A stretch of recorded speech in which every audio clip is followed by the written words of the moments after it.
In this episode, we're going to talk about the number one reason why most people don't start and the reason why a lot of businesses fail. So let's get into it. So Eddie, you told me you had a very interesting conversation this morning with someone special. Yeah, that little special somebody. We were just going over certain things. They started their business last year, and we went over the numbers that they produced, which profit was under 3 digits. So, three digits, like 3 digits. I mean, I think it was like $700, $800. Oh, dollars. What's that percentage? Dollars. That sounds pretty good. No. No. So and then so we're just going over stuff, and they're making a lot of excuses. And one thing I pointed out to them, look, everybody has to make choices, and their defense was their situation and the things that they have going on with their life, and she's a lady that takes care of a couple kids and has a lot of duties to do. But just like I told her that there's time in the day, you just have to manage it a little bit better. And realistically, everybody makes decisions on what they believe is important to them. It's like every day they go to the gym for an hour and a half. And I told them, I was like, well, what if you cut that and use that to grow your business instead? But then you know how that goes. Yeah. So I don't have nothing on that topic of that specific one, but I think you're getting to, and I think our number one thing is motivation. And I think the part of people actually finding what their motivation is. If you haven't already, this is a shameless plug right here. We have the Get Started checklist that me and Eddie created. Finally. It's coming together and it's basically done and everything like that. We have some more stuff we can put on there. I don't know if you see it.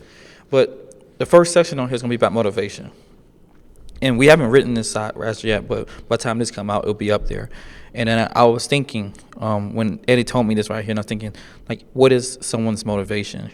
And at first, I was thinking we would write a section down of how to motivate somebody. But then I realized to myself right here, Eddie, what is your motivation to start this business? I think, originally what I thought was just the freedom, to kind of do my own kind of thing, set my own destination. But now, over the years, I think that's changed a little bit. Now, basically what I'm trying to do is just build an empire so that when I'm old, it can take care of me and take care of the next generation. Yeah. So that made me think just now, Eddie, okay. So I thought mine too. Mine was basically, I'm not gonna lie, it was more of the journey. I just love the process of running businesses, especially when you get to do it with people you care about, and obviously taking care of your family and future generations and stuff is a huge bonus. But I was thinking how can we motivate someone? Then I realized we don't have to motivate someone.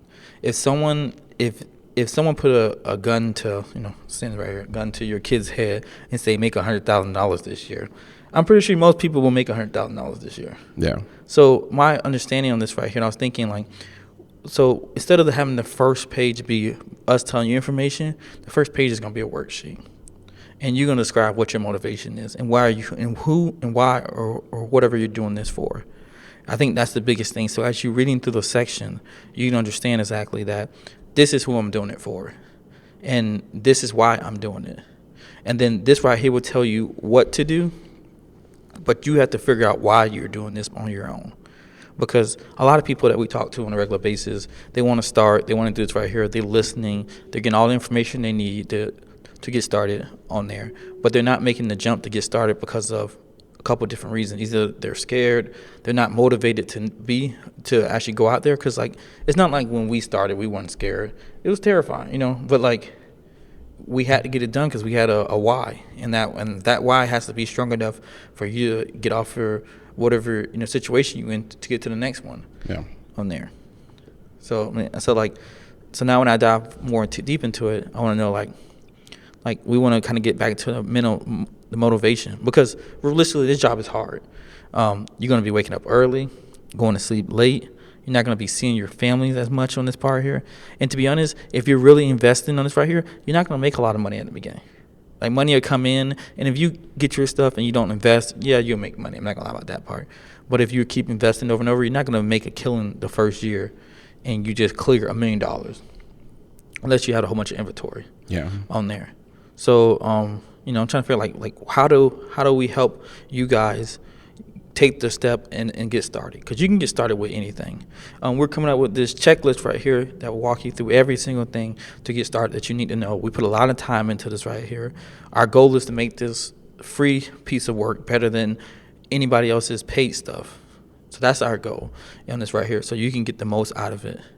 So Eddie, if you're talking to the audience right now who's listening to the podcast, want to get started, hasn't got started for any other reason, what would you say to them? I think what I say to most people is just like every hour, every day, every week that passes by is just, time that's gone by that you could have already been investing this time in your business. Because like me and Xavier always talk about, I mean, we have years, and no one ever told us like, okay, do this. We have years of experience like figuring out these issues, the answers to them. And then, even now, I believe that we still are learning. But like the more time you have doing it, the better you're going to be. So, I think just start it. I mean, start tomorrow, even if it's something small, like, just looking into this and reading it and coming up with a business plan. That's considered starting it. And you can go through the steps and, pull the trigger per se and, start your LLC or however you want to form it. But just do it. I know most people are scared. Like I said, I have a friend that he originally wanted to do this, what we're doing, because he's seen me and, we're really cool. I brought him into another location that he followed me to work because, he's such a cool guy. I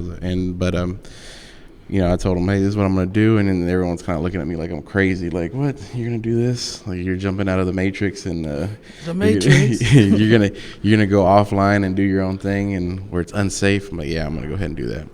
And, it was kind of unsafe at the time that we did do that. And I think I had 1 month, like a 1 month running, no issues. And then COVID happened. It was like, all right, shut it down. Yeah. And we're like, it was the worst thing that possibly could happen, that's ever happened in this industry, has happened, where the government is actually telling you that you can't throw parties. And when we started, I would say got the worst time out of anybody would think. Also, too, it gave us opportunities for when we started, too, because we didn't have a whole bunch of bills on that part. We didn't have a whole bunch of overhead, but it was scary. Like, you had to go through 3 to 4 months of realistically doing illegal parties, to be honest. There people still rented some stuff to do certain things. Companies needed more spaces because they need to do stuff outside. So it's stuff you could work on that part. So not one just all events, but it was tough. And when every time I thought about it, I thought about just like everything I wanted from my family. Thinking about my wife and just all the stuff we given to be in this position. And then I look to the side and I see this other guy, which I'm gonna try to get a video of this right here, a photo of him, who's always sitting here working next to me every single day. Like when we transformed we went from everything was all rentals to next day where we had a employee named Jesse. He still needed to get paid. We didn't have them on rentals. We had to give a whole bunch of refunds and stuff back on stuff, even when we didn't want to, because the dispute stuff, because we didn't have some of the stuff that's in this paper set up. So we went to go do that. Then we started doing junk removal. At first, we had pickups and we had trailers. So we went every single day just picking up trash and throwing it away just so we can get back to getting ready and moving forward. And then trying to do small events here and there as they come off when people, start messing just about things. And then I think back in was it August, we kind of started back. Yeah, it started kind of lifting off the stuff.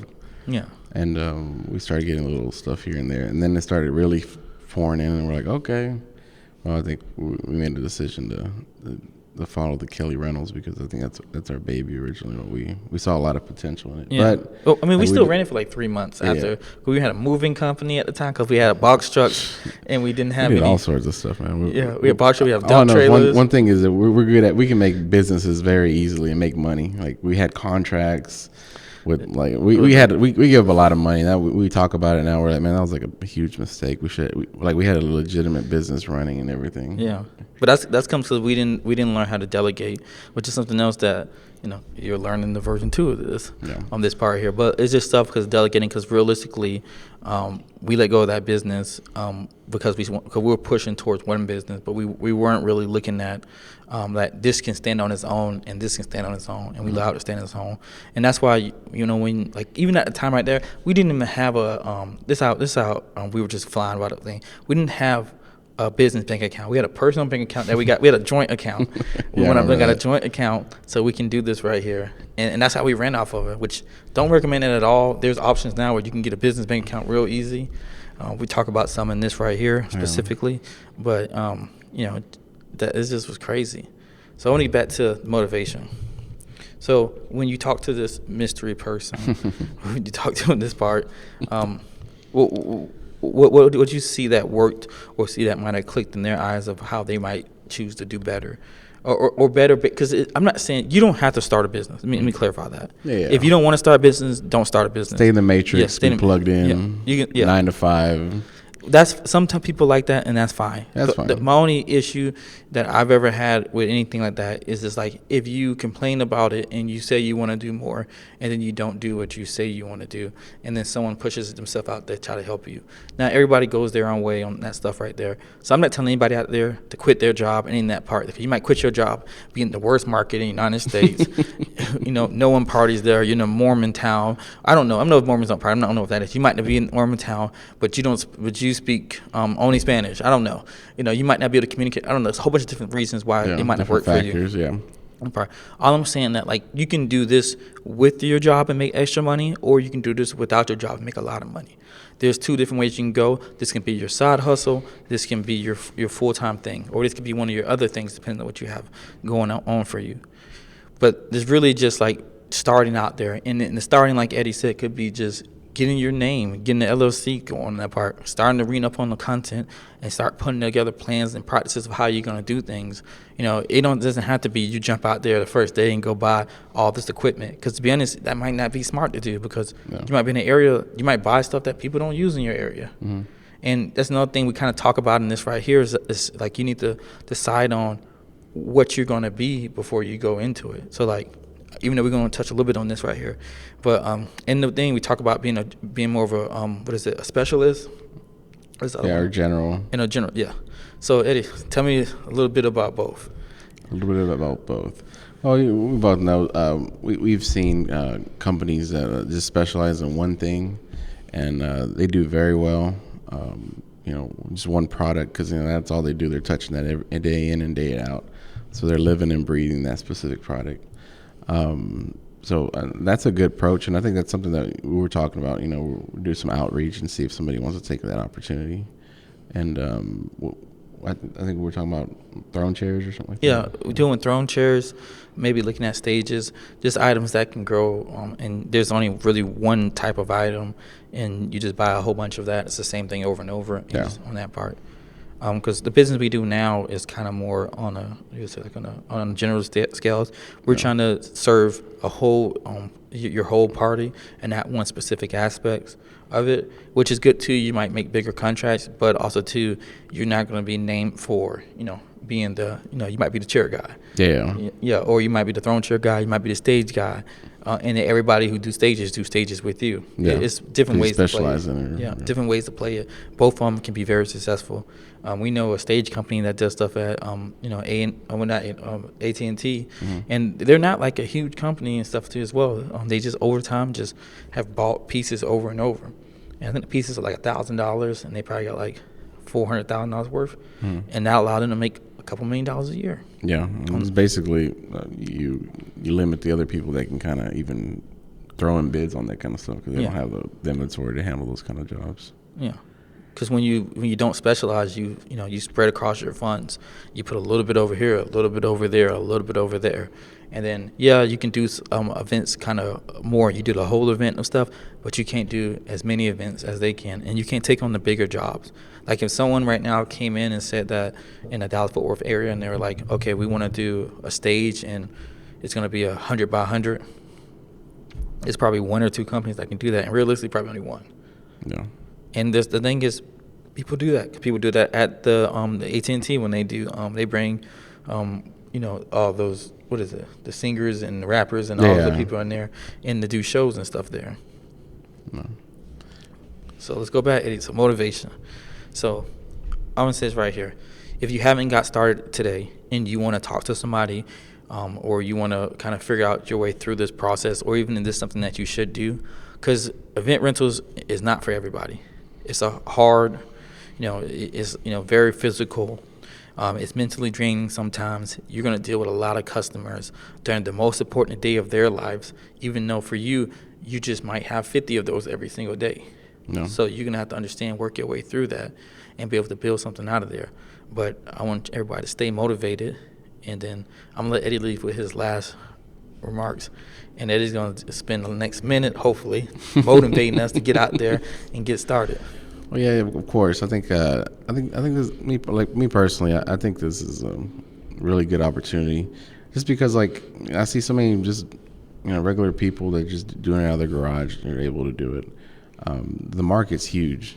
I mean, it's not one of those things that's really niche and there's not a big market for it. I mean, everybody has an event. Everybody has a birthday party. These are, one thing I would say is it's kind of like having, being a mechanic. There's cars all out through they use transportation all the time, so there's always gonna be mechanics. The same thing with event rental companies. People throw events all the time, and depending on where you're at, especially I think right now we're in January over here, it's like 80 degrees, and people are starting to get going. And right now is the time to go ahead and test the waters, because the movement of everyone to go outside and have a good time with their families is about to start soon. So I mean, if that's not motivation enough for you, I don't know what is. And then there's just so much opportunity. I mean, like literally, our first year to second to our third years, we were constantly climbing up the scale. And I'm excited to see this year what kind of numbers we produce, but 100% it's going to be more than what we did last year. And I mean, just anybody can do it. There's usually going to be, there's going to be some time and effort going to need to be put into this, but 100%, you can get this thing going. You can start being profitable pretty fast. It's not something you're going to have to be sitting on, but you just have to have the will. I think I would say, to actually go out there and do something, because there's nobody else is going to be in back of you and poking you and say, okay, come on, let's do it. Just get out there and do it. You can do it and be successful. Yeah, so that's basically it. Motivation is already in you. Choose what you got to do and move on it and practice on it. Just to do another shameless plug again, if you haven't already, go ahead in the description, get the free checklist. The checklist is a getting started checklist. It's not just a list, but it's basically 15, 16, 17 pages of content that kind of gets you started if you haven't already. Even if you have started, it's a good way to kind of balance out, make sure you're doing everything you are doing, because we've met a couple of people already who are not doing the basics. This right here will get you caught up on what the basics are, and if you just do the basics right here, you'll make $10,000 a month at least, if not more, because these basics will get you as far as you possibly can imagine on there. So just do the basics. Also, check out our other affiliate links to help out the channel, help us support it so we can get more information out to you. If you're looking for marketing help, consulting help, anything like that, reach out to us through our Calendly so we can talk to you. We can get your business rolling in that part on there. Or if you just got some general questions, reach out through email. We'll put an email up here so you can be able to do that. But other than that, guys, thank you so much for watching. We really want to see you guys be successful this year. And other than that, see you in the next one, right? I'm Xavier Kelly. I'm Eddie Sauceda. And we'll see you in the next one. See ya.